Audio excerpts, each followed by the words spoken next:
سامي نفጹም ኣርኩ ምስ ረኸቦ ኣታ ንስኻስ እምበርከ ሰብኣይኸም ነዚኣ ምርግኣስ ክትስእን ምስ በሎ ቅድሚ ዝኾነ ካልእ ምባሉ ዘይተረድኦ ፍጹም ክዛረባ ኣይተሰምዐን። መልሲ ዝጽበ ዝነበረ ሰሚ ግን ምስ ኣፍጠጠሉ እንታይ ይብል ከም ዘሎ ከነጽረሉ ምስ ሓተቱ ንራሔል እንታይ ኮንካ ኢኻ ናትካ ዘይትገብር ኣመና ፈዚስካ ራሔል ምሳኻ እንተትኾን ነይራ ንኣየ ምስ ረበሸትን ምስ በሎም ብዛዕባ ራሔል ዲኻ ክትዛረብ ዘለኻ ኣነ ኸ እንታይ ኮይኒ እዚ ወዲ ክብልከ የጸኒሐ ብውሽጠይ ናታ ደኣ እሞ ንዘፍቀረት ጓለ ክትኣምን ከቢድ ዶ በዓልኻ ትብለና ይነበርካ ሓቂኻ ኢኻ ዘፍቀረት ልቢ ምውናን ከቢድ እዩ ራሔል ሳሚ ምስ በለት ካልእ ዋላ ሓደ ይርአየለን ከም ሰብ ከማን ዘይትቆፅረና እዚ ኩሉ ዘፍቅራ ኣለኒ ኢልካ ኣላሊኻ ንስኻ ክሳብ ሕጂ ተስፋ ኣይቆረፀትን እሞ ሕጂ ኣነ እንታይ ዝገበርኩ ኢኻ ትደሊ ዘለኻ ምስ በሎም ንስ ጽቡቕ ኣለኻ እንዲኻ ንፍቕሪ ዘይኮነ ካብኣ ኣብዚ ሰዓት ዋላ ሓደ ከም ዝደሊ ነጊርካ ኣብ ጎና ኩን ከማን ብሰንከይ ተጎዲኣ ስለ ዘላ ጽላላ ኩን ከም ዋልትኣ ኮይንካ ተከላኸለላ መንኮብካ ክትነብኣሉ ኣጸግኣላ ኣብ ሕቕፋኻ ሸጒጥካ ናይ ውሽጣ ክትዛረብ ግደፋ ክትዛረብ ከሎ ኣይትኽለፍ ኣወዳእ እያ ልዕሊ ማንም ጸገማታ ተረዲእኻ ኣብ ጎና ብዘይማልስ ደወል እሞ ኣብ ልዕለኻ ቀስ ብቐስ እምነት ክትህድር ብዓቕሊ ተጸበሽኡ ንስኻ ዘይኮንካ ክትሓተ በዕላን ፍቕሪ ክትሓተከ ምስ ብሉ ኣብ ሰማይ ዘሎ ደበና ኣታ እዚኣ ሰብ ኣይኮነት ዘይትቀረብ ዘይትልከፍ እንታይ ደሓ ጌርካላ ነዛ ጓል ምስ በሎም ኣንታ ሰብኣይ እንዲኻ ተረርበ ነቲ ፈቶ ሰብ ዘይትኾን እንዲኻ ምሽት ተፍቅራይኻ እሞ ካልኦት ክወስድዋ ድሌት ኣለካ ምስ በሎም ግደፍ እባ ዘለኹ ይኣኽለኒ ብኸመይ ውንና ኢለ ተጨኒኣ ከለኹስ እሞኻ ካልእ ክወስዳ ደሓን ብዝኾነ ክፍትኒ እንታይ ደኣ ክገብር ምስ በሎም ከምኡ በል ሕጂ ኣቕሲካን እምበር ኣይተስፍረን እንዳበለ ኩሉ ቴሌፎኑ ድምፂ ኣስምዐት እውይ ልዋም ሓፍቲ እንደዳ እንዳበለም ትቕብል ኣቢሉ ሄሎ ልዋም ሓፍተይ ደሓን ዶ ምስ በሎም ደሓኒ ኣምላኽ ይመስገን ሰምሓዊ ይባል ደሓዩ ብምሕታት ተኺላ ናብቲ ዘምፅኣ ጉዳይ ኣተወት ሰማሓወይ ናይ ገዛ ክራይ መክፈሊ ናይዛ ወርሒ ዝኹን ጉድልን እሞ የተሓዘለይ ደኣ እምበር ብጣዕሚ እንዳተሰከፍኩ እየ ዝድብል ዘለኹም ቁርብ ክትምልኣለይ እሞ ምስ ረኻብኩ ክህበካ ምስ በለቶም ልዋም ሓፍተይ እንታይ ዘሰክፍ ኣለኪ ኣነ ማለት እኮ ሓወኸ ማለት እዩ ወሸለ ዝሕገዝ ሰብ ተረኺቡ ደሓርካ ንኣ ሓጊዘ ማለት እኮ ብተዘዋዋሪ ነብሰይ ይሕግዝ ኣለኹ ማለት እዩ ሰባት ምዃንና ኣይትረስእዩ ካብ ኮነ ክንመላላእ ግድን እዩ ስለዚ ኣይትሰከፍ እዩ ምስ በልአ እንድአ ምሳኻ ዝተላለኹላ መዓልትስ ከመይ በረክቲ መዓልቲ እያ ሰምሓወይ ልቤ ዘመስግነካ ንስኻ ዝተምሓራይ እንዳኸበረ ከመይ ክተምፅኦ ግና ድማ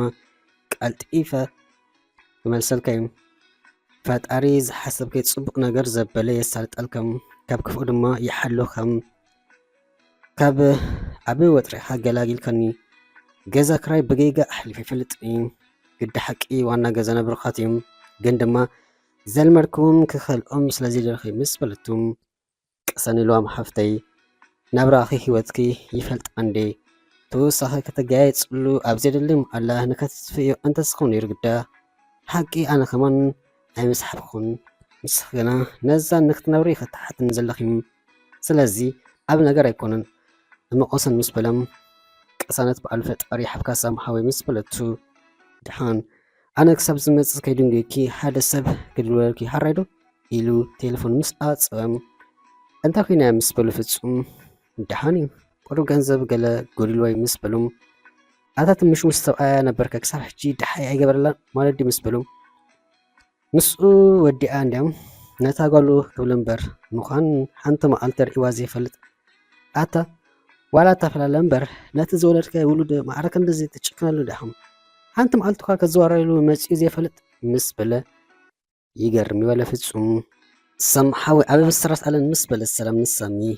ብስራት ኪተኣም እንታይ ተረኸበ ምስ በለ ብተሓጓስ እንታይ እስከ ምስ ነብሰይ ዘቲ ተመኺረ ሓሲብ ኣደይ ብኣውሪደ እንዴ ብኡ ኣቢለ ከዓ ንለበይ ፅንልየ ስምዒዮም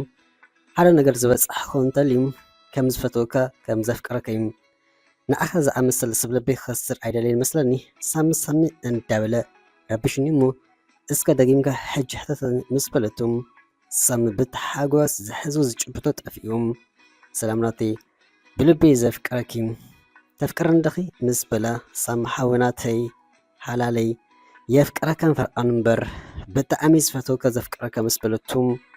ኣብ ሂወተይ ዝተኣመት ዘረባ ዝሰምዓኹ ሕጂ ሰላም ሓፍተይ ንሓዋሩ ብዝተኽኣል መጠን ኣኩርኤ ከንብረኪ ቃል ይኣትወልኩ ምስ በሎም ሳሚ ሓወይ በይንኻ ኣኩርኤኻ ክተንብረኒ ዚኹንኩ ዝደሊ ተመላሊና እምበር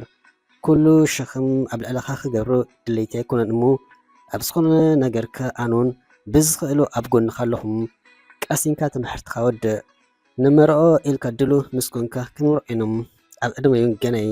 ስክፍታ ይብለይን ክሳብ ዝደለኸ እዋን ክፅበከ እዩ ሕጂ ፈኺሱኒ ኣብዚ ሰዓት ኣብ ዓለም እቲ ሕጉስ ተሰብኣነ ዘለኹም ሳሚ ሓዊ ብልበይ ዝፈትወካ ዘፍቅረካ እንደአይ ክሳብ ቀዳም ኮይና ብኣካል ንራኸብ ከመይ ተሓንቲ ኣለኹ መስለካ ምስ በለቶም በዚ ወገኑ ተመሳሰሊ ዘለው ውሽጠይ ልዕሊ ብርሃን ፀሓይ ወርሒ ድምቀት ፈሲወሎም ንስኽን ኣይ ዓለመይኺ ዓለም ብዓለማ ድማ እታ ምችእቲ ዓለም እንደአይ ሓጎሰይ መዐቀን ይብል ምስ በሎም በቃ ሳሚ ሓወይ ቅድሚ ብኣካል ምረኸብና ክንደዋል ኢና ሓቂ ንሕጂ ግን ምስናይ ናፍቆተይ ፍለይከም ሄርሜላ ሽፋሕ ትብል ኣላ ነዚ ሓጎሰይ ከዓ ከይትዘርጋለይ ምስ በለቶም እወ ኣብ ዝተዓመት ክደውል ምስ በላ ድሓን ትምህርትኻ ከይረብሸካ ፅባሕ ምሸት ክድውል ኢላ ቴሌፎነ ምስ ኣፅወት ሉኣም ሓፍተይ ዝመረኸኒ ምርቓ በፂሒ ክሕገዘኪ ኢልኪ ዘይኮንኪ ሓገዝ ሓቲትኪ ክትምርቕኒ እምበር እንዳበለ ኣብ ናይ ሓጎስ ጋብላ ድኣ ጠንቀል ኣልዓበለ ኣተሓወይ እንታይ ኸስ ኢልካ ፍሽኽ ትብል ራሒላ ምስ ምትዘርብ ዘሎ ኣርቢ ናይ ምሸት ኣውቶቡስ ሒዞም ናብ ገዛ ኣብ ሓደ ኮፍ መበሊ ኮይኑ እንዳተመልሱ ስለዘይጠቕመኪ ስቕዶ ክትብሊ ምስ በላ ይጥቀመኒ ይጉድኣኒ ንዓይ ዝምልከት ድሓር ከኣስ ብሰንኪኻ ተጎድኦ ዘለኹ መዓስ ውሕዱ ኮይኑ ምስ በለቶም ይፈልጥ ግን ድማ እዙን ዝያዳ ክጎዳእኪ ምስ በሎም ድሓን ንገረኒ ምስ በለቱ ካብ በልካ ሓራይ ፅባሕ ቀዳም ንኣፍቃሪተይ ዘሐጉሰሉ ፍሉይ መደብ ኣብ ሓንጎለይ ስለ ዝመፅእ ሸኽሸኽ ዝብል ዘለኹ ምስ በላ ሃላ ሳሚ ኮነ ኢልካ ነቲ ቁስለ ጨወት ንስንሰለለኻ ምስ በለቱ ራሒላ ኩሉ ባዕለኺ እቲ ሓቂ ነጊረኪ ምሽ ተዛረብ ክትብል ንፀኒሕኺ ምስ በላም በቃ ጨንኪንካ ለኢኸም ምስ በለቱ ራሒላ ጨኪነልኪ ኣይኮንኩን ልበይ ዘይመረፀኪ ስለዚ ኣይተሓዝለ ጥራሕ ክብለክ ዝኽእል ምስ በላ ስማዕ ሳሚ ብቐሊሉ ተስፋ ዝቆርፅ ሰብ ኣይኮንኩን ክሳብታ ናይ መወዳእታ ጫፍ ክበፅሕ ብዝኾነ ነገር ናተይ ከይገበርኩካ ከዓ ደቂሰ ሓድርኒ ንስኻ ንዓይን ራሒል ትግባእ ሰብ ጥራሕ ኢኸም ብኸመይ ከም ዝውንናካ እንታይ ከም ዝገብር ጥራይ ብዓቕሊ ተፀበ ሕጂ ኣይተዛረበኒ ኢሎም ገፃ ጠወየት